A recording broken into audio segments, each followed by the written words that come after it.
मान लो कोई ऐसा दुख आ ही गया कि वो कटने का नाम ही नहीं ले रहा, बहुत हार चुके हम जिंदगी से, वो कट ही नहीं रहा। थोड़ा ठीक होता फिर दुख आता, फिर ठीक होता फिर दुख आता। तो शिव और शक्ति का स्मरण करो। बेलपत्री के पेड़ के नीचे जब भी घी का दिया लगाने जाओ तो दो बाती एक ही दिए के अंदर, एक चावल का दाना उसमें डालकर अपनी कामना कर फिर जलाओ। 3 या 4 सोमवार करके देख लो क्या। शंकर भगवान ने कहा जब प्रदोष काल हो, शाम का समय हो, उस समय पर बेलपत्री, पीपल और आंवले के नीचे लक्ष्मी तो कुछ देर के लिए विराजमान हो जाना। जो तेरे इन वृक्षों के नीचे शाम को दीप लगाने आए उसके घर तो पीछे पीछे चली जाना। बस इतनी कृपा कर देना। कहते हैं सोमवार के दिन की अष्टमी पड़ने पर, कौन से दिन? सोमवार के दिन कौन सी तिथि? जम के बोलो, अष्टमी। सोमवार के दिन अगर अष्टमी तिथि पड़े और उस दिन अगर 5 बेलपत्र भगवान शिव को समर्पित कर दी जाए तो व्यक्ति जो सोचकर, जिस कामना से, जिस मनवांछित फल के लिए बेलपत्र चढ़ाता है उसकी वो कामना मात्र 3 महीने में पूरी हो जाए। मात्र 3 महीने। बहुत तकलीफ है और नहीं हो रहा काम, बहुत दिनों से लगे हो, नहीं हो रहा। हरा मूंग ले जाओ, मूंग के दाने तो रहते हैं घर में, केवल 31 मूंग के दाने लेकर जाइए, 31 चावल के दाने लेकर जाइए और 31 ही बेलपत्र लेकर जाइए। जिस दिन सोमवार की अष्टमी हो, कौन से दिन? सोमवार की अष्टमी हो, उस दिन शंकर जी के मंदिर में जाओ, 3 चीज लेकर जाओ, मूंग के दाने, चावल, बेलपत्र।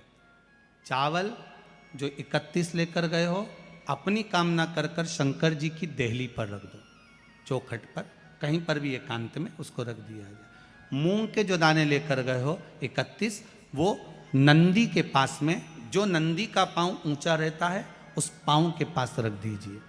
और जो 31 बेलपत्र लेकर गए हो वो 31 बेलपत्र अशोक सुंदरी वाली जो जगह है, आपको पहले बताया है कथा में, अशोक सुंदरी जी का स्थान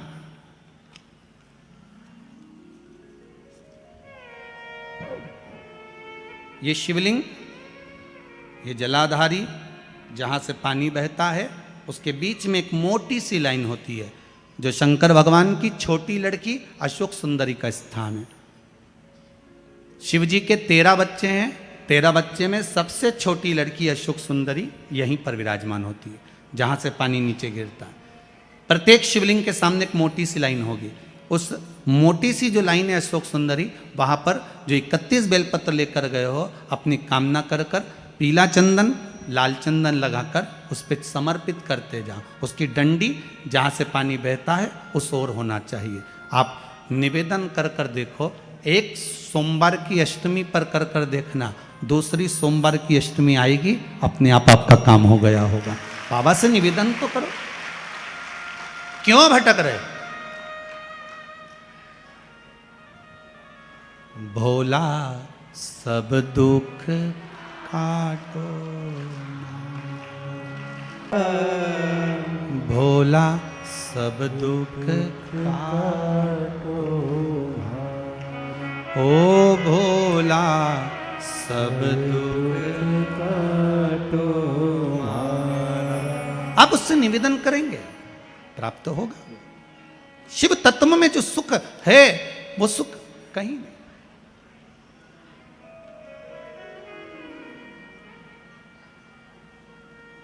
एक मात्र शिव मंदिर में झाड़ू लगा रही हैं अहिल्याबाई, साधारण सा भाव है, केवल एक झाड़ू। कई लोग कहते हैं महाराज जी आप कहते हो मंदिर में जाकर झाड़ू लगाओ, पोछा लगाओ, तो जो हमने मंदिर में रख रखा है स्वीपर आदि कादिक जो भी सेवा करने वाला है, काम करने वाला है, वर्कर है, वो कर रहा है तो हम क्यों करें? अरे भाई एक बात याद रखना, आप सबसे पूछना चाहूंगा, आप लोग कहते हो कि मंदिर की सफाई जो वर्कर रखा है उसे करना चाहिए, मंदिर की सफाई जो पुजारी रखा है उसको करना चाहिए। मैं आपसे पूछना चाहता हूं कि आपके घर में जो तिजोरी है दिवाली पे उसकी सफाई कौन करता है? नौकर करता है? अरे बोलते तो जाओ। नौकर करेगा? नहीं। वर्कर करेगा? नहीं। स्वीपर करेगा? नहीं।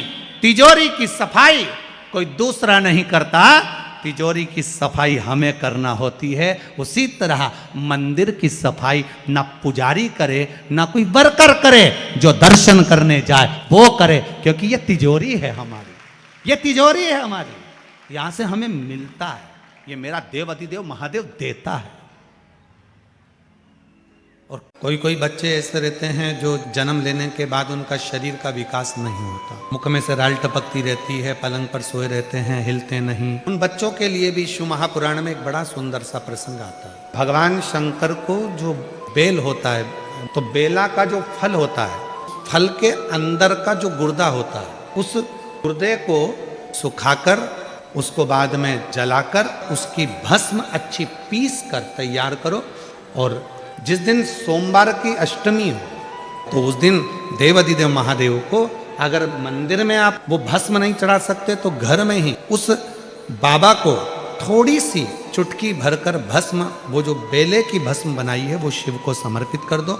उसी भस्म को निकाल कर उठाकर जो डब्बी में ज़्यादा भस्म है उसी में उसको डाल लो, और उस भस्म को बिल्कुल पिसी बारीक एकदम महीन भस्म को, जो बच्चा राल टपकाता है या उसका शरीर का विकास नहीं होता है, शरीर कमज़ोर है, वो उठ नहीं सकता, बैठ नहीं सकता, इंद्रियों का भान नहीं रहता, उस बच्चे को यदि थोड़ी थोड़ी भस्म प्रदोष समय के पहले, प्रदोष काल के पहले, शाम के समय के पहले अगर उस भस्म को थोड़ी सी मात्रा में, जरा सी मात्रा में अगर उसकी जिह्वा पर लगाया जाए तो धीरे धीरे उसकी इंद्रियां काम करना प्रारंभ कर देती है।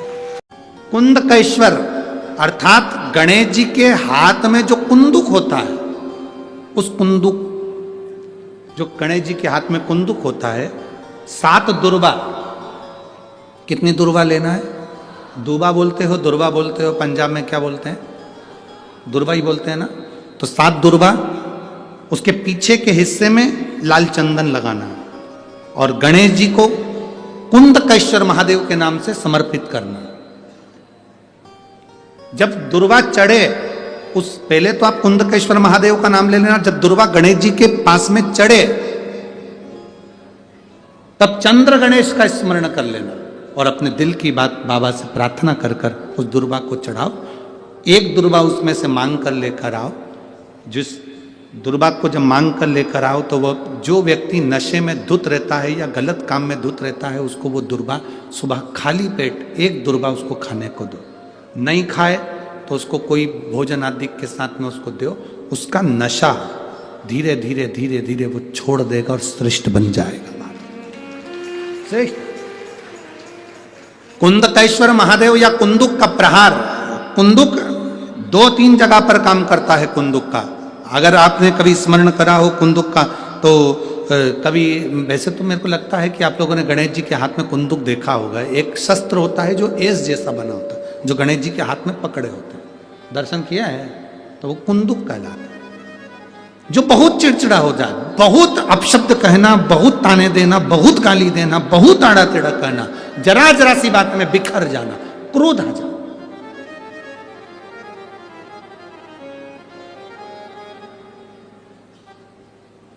श्वेत पुष्प, सफेद पुष्प बेलपत्री के साथ जब देव अधिदेव महादेव के ऊपर समर्पित करा जाता है, थोड़ी देर चढ़े रहने के बाद बेलपत्र और श्वेत पुष्प में से सफेद पुष्प उठाकर बेलपत्री के वृक्ष के नीचे समर्पित कर दिया जाता है, जो शिवलिंग पे चढ़ाया गया, और उसका एक श्वेत पुष्प उठाकर शिव का चढ़ा हुआ बेलपत्री के वृक्ष के नीचे समर्पित कर दिया जाता है।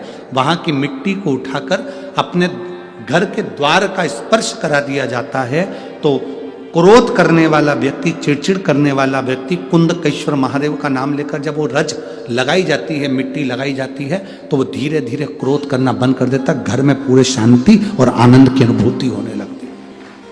ये कुंदकेश्वर है, ये साधारण नहीं है। कुंदकेश्वर माता पार्वती ने कुंदुक उठाकर प्रहार करा, और जैसे ही माता पार्वती ने कुंदुक उठाकर प्रहार करा, प्रहार करते से विदल उत्पल के ऊपर प्रहार करते से विदल उत्पल के प्राण चले जाते हैं और वो कुंदुक भगवान शंकर के चरणों में जाकर गिर जाता है।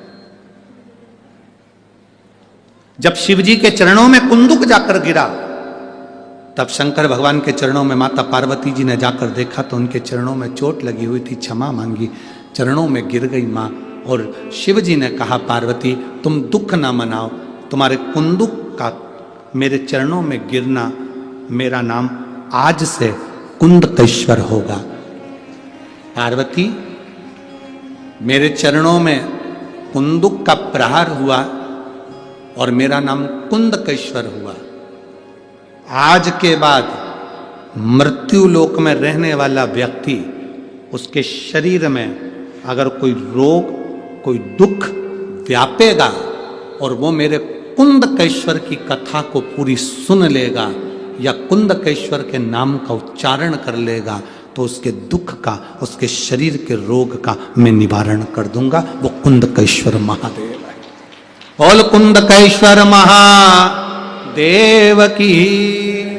वो कुंदकेश्वर महादेव, कुंदुक का नाम रखकर कुंदकेश्वर। आपसे निवेदन, कभी आपको लगे कि दवाई औषधि काम नहीं कर रही, आप कुंदकेश्वर का नाम लीजिए। सोमवार की अष्टमी के दिन 7 चुल्लू जल या तुम्हारे हाथ में जो लोटा होता है पानी का, उस जल को जब डालते हैं 7 बार धीरे धीरे धीरे धीरे उत्तर की ओर मुख कर कर, दक्षिण में बैठकर उत्तर की ओर मुख कर कर जब 7 बार जल दिया जाता है, दल चढ़ाया जाता है, 7 वृक्ष की पत्तियों को तोड़कर शिव जी को चढ़ाया जाता है। कितना भी कष्ट का समय चल रहा हो वो कष्ट का समय कट ही जाता है और कुछ अच्छी खबर मिलती जरूर है, कुछ अच्छा मिलता जरूर।